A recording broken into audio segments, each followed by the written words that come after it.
Siapa sebenarnya yang menjadi pengkhianat? Jokowi ataukah PDIP? Sampai detik ini masih saja Pak Jokowi dinarasikan adalah menjadi pengkhianat bagi PDIP, menjadi anak durhaka, menjadi malin kundang bagi Megawati. Rocky Gerung juga terus menjadi kompor. Bahkan sadisnya mengatakan Pak Jokowi tidak hanya menjadi pengkhianat Megawati, tapi juga pengkhianat bangsa, pengkhianat negara, pengkhianat emak-emak. Ya, ini sebenarnya mudah dibalik bagi sekelas Rocky Gerung ya. Ya, Rocky Gerung hanya pintar mengkritik, Rocky Gerung hanya pintar nyinyir ya. Nah, memang lebih mudah menjadi penonton, menjadi komentator, menjadi pengamat. Apalagi pengamat yang selalu negatif thinking. Hanya mencari kekurangan-kekurangan, kesalahan-kesalahan. Ya memang tidak ada manusia yang sempurna, termasuk Pak Jokowi. Ya pasti ada kekurangan. Ada barangkali juga kesalahan. Tetapi pertanyaannya, apakah selama 10 tahun Pak Jokowi tidak ada kontribusi sama sekali buat bangsa dan negara? Nah, sementara kalau kita bandingkan Rocky Gerung, kira-kira apa yang sudah didharma baktikan, apa yang sudah dikontribusikan, selain hanya bikin gaduh, selain hanya nyinyir, selain hanya kata-kata dungu yang selalu diucapkan terus kepada semua pihak, semua orang yang masih saja percaya dengan Pak Jokowi. Nah, begitulah hebatnya Pak Jokowi, selalu saja dibicarakan karena memang pengaruhnya masih sangat luar biasa.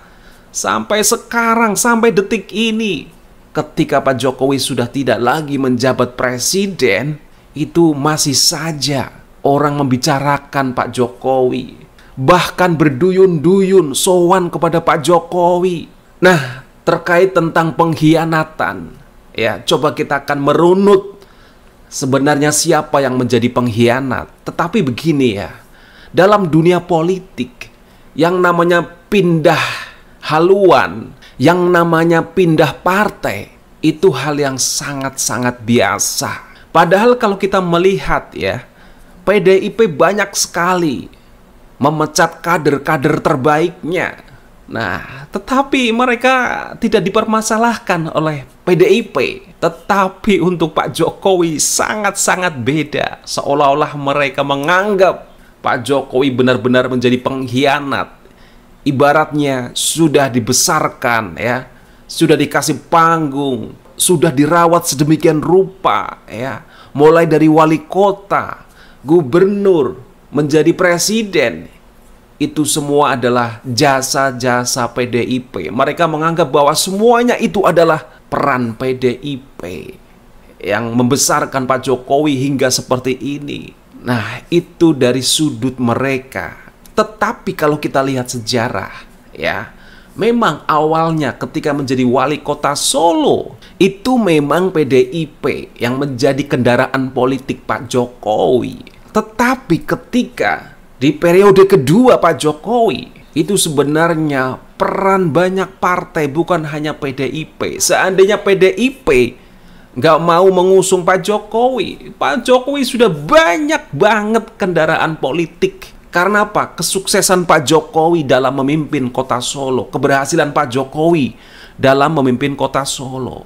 Termasuk juga ketika dicalonkan menjadi gubernur Jakarta. Malah yang pertama kali mendeklarasikan Gerindra, bukan PDIP. Jadi seandainya PDIP saat itu nggak mendukung Pak Jokowi, ya, itu nggak jadi problem. Pak Jokowi pun juga akan melenggang menjadi gubernur Jakarta. Karena saat itu luar biasa. Sosok Pak Jokowi, figur Pak Jokowi yang benar-benar mewakili rakyat, merakyat betul. Seolah-olah mewakili betul perasaan nasib dari rakyat biasa. Kemudian waktu pencapresan, itu sebenarnya PDIP nggak ada pilihan lain selain hanya mengangkat atau mendukung Pak Jokowi.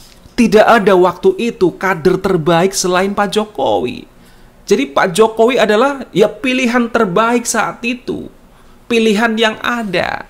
Coba saja kalau waktu itu PDIP mungkin kembali mendukung, mengajukan Megawati ketua umumnya, ya bakal gagal. Karena sudah berpengalaman beberapa kali Megawati selalu gagal.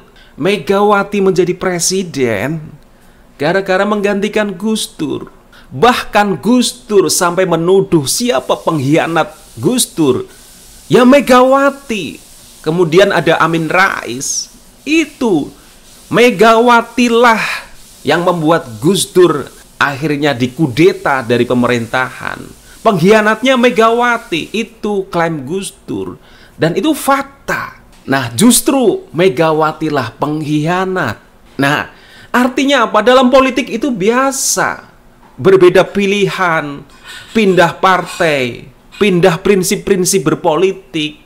Itu biasa. Apalagi sekarang tidak ada partai politik yang benar-benar idealis, yang ideologis. Semuanya ya pragmatis, oportunis. Mana yang bisa untuk meraih kekuasaan, ya itulah yang akan dijalankan, yang akan diputuskan. Mana yang bisa untuk merebut kekuasaan politik, bisa menjadi penguasa. Itu target utama dari partai politik. Dan tokoh-tokoh politik yang lain sama seperti itu. Apalagi di periode kedua Pak Jokowi. Seandainya Pak Jokowi tidak didukung oleh PDIP, banyak sekali partai-partai politik yang siap mengusung Pak Jokowi. Tetapi sekali lagi PDIP nggak punya jago yang lain, nggak punya kader yang lain yang sebaik Pak Jokowi. Itu fakta. Nah, barulah ketika 2 periode selesai, disinilah Pak Jokowi sudah tidak bisa lagi mencalonkan diri. Dan sebenarnya Pak Jokowi sudah mengendorse, termasuk juga sudah menggadang-gadang, sudah mengkader yang namanya Ganjar Pranowo untuk bisa maju. Harapannya juga kalau ingin menang bisa duet dengan Prabowo. Itulah skema, skenario Pak Jokowi, Ganjar, dan Prabowo itu maju bersama dalam kubu yang sama. Tetapi Megawati, PDIP itu ogah pilih memajukan Ganjar dan akhirnya berpasangan dengan Mahfud MD. Sementara Pak Jokowi seolah-olah ditinggal. Lalu muncullah nama putra Pak Jokowi, Gibran Rakabuming Raka. Terus mereka mengungkit-ungkit juga. Gibran besar juga karena PDIP. Karena Pak Jokowi lah yang ngemis-ngemis terhadap Megawati atau PDIP untuk bisa memajukan Gibran waktu itu dalam pencalonan menjadi wali kota Solo. Ya barangkali bahasanya bukan ngemis-ngemis ya. Coba ini Gibran bisa nggak maju diusung oleh PDIP. Padahal PDIP saat itu sudah kekeh ingin mengusung yang namanya Purnomo dan Teguh. Tetapi sekali lagi PDIP takut luar biasa terhadap pengaruh Pak Jokowi. Mau tidak mau Gibran lah yang menjadi calon wali kota Solo saat itu. Karena apa? Banyak partai yang sudah melirik Gibran. Ya, seandainya PDIP nggak mau mengusung Gibran menjadi wali kota, partai lain sudah siap untuk menangkapnya, siap untuk mendukung, memajukan Gibran menjadi wali kota Solo, ya. Bahkan 2 periode begitu. Nah, tuduhan mereka bahwa tadi Jokowi, Gibran itu pengkhianat karena sudah dibesarkan luar biasa. Tapi juga ini dengan melihat fakta-fakta tadi, justru saya melihat ya, siapa yang sebenarnya dibesarkan. Jokowi yang dibesarkan PDIP atau PDIP yang dibesarkan Pak Jokowi, menikmati hasil jeripayah Pak Jokowi. Karena apa? Dengan Pak Jokowi lah, dengan kendaraan Pak Jokowi, PDIP berkuasa merebut pemerintahan, merebut eksekutif, legislatif. Tetapi begitu Pak Jokowi sudah tidak lagi menjadi bagian dari PDIP, PDIP mulai menelan pil kekalahan demi kekalahan. Di Pilpres Ganjar keok, di pilkada-pilkada yang kandang banteng juga keok. Luar biasa memang sosok Pak Jokowi. Jadi mereka memang benar-benar kehilangan begitu berpengaruhnya sosok Pak Jokowi. Jadi sebenarnya PDIP begitu rapuh tanpa Pak Jokowi. Kemenangan demi kemenangan PDIP karena faktor Pak Jokowi. Lalu pertanyaannya, lebih besar mana, Pak Jokowi atau PDIP? Lebih hebat mana, Pak Jokowi atau Ibu Megawati? Megawati berkali-kali gagal mencalonkan menjadi presiden. Sementara Pak Jokowi 2 periode dengan mulus didapatkan menjadi Presiden Republik Indonesia. Kemudian juga soal IKN. Saya melihat Puan Maharani berbeda dengan PDIP. Puan begitu mendukung program IKN. Bahkan ketika Pak Prabowo akan pindah pemerintahan ke IKN, meskipun agak lama, masih di 2028. Tetapi spontan Puan Maharani yang notabene sebagai ketua DPR, ya langsung setuju, ya langsung ikut mengamini. Kalau pemerintah pindah, ya DPR pindah. Tetapi saya yakin ini berbeda dengan sikap Megawati, Hasto, dan kawan-kawan yang selama ini begitu menginginkan bagaimana IKN mangkrak, bagaimana proyek IKN itu gagal.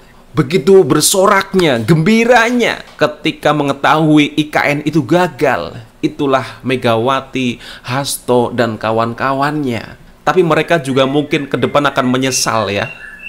Barangkali Megawati masih nggak mau untuk mengunjungi IKN ya. Mungkin dalam hatinya pengen banget melihat IKN kayak apa ya.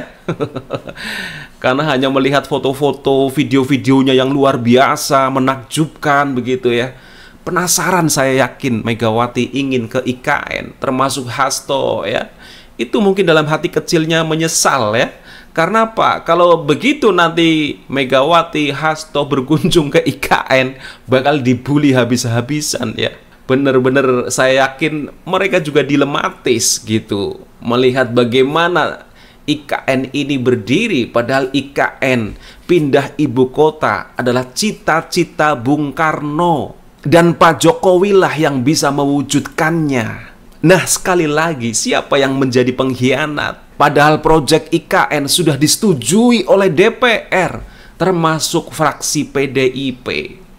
Tetapi kenapa PDIP begitu kritis terhadap IKN ini?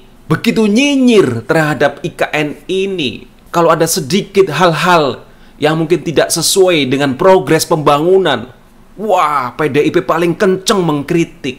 Lalu siapa yang menjadi pengkhianat? Padahal IKN ini adalah proyek negara, proyek bangsa yang harus didukung.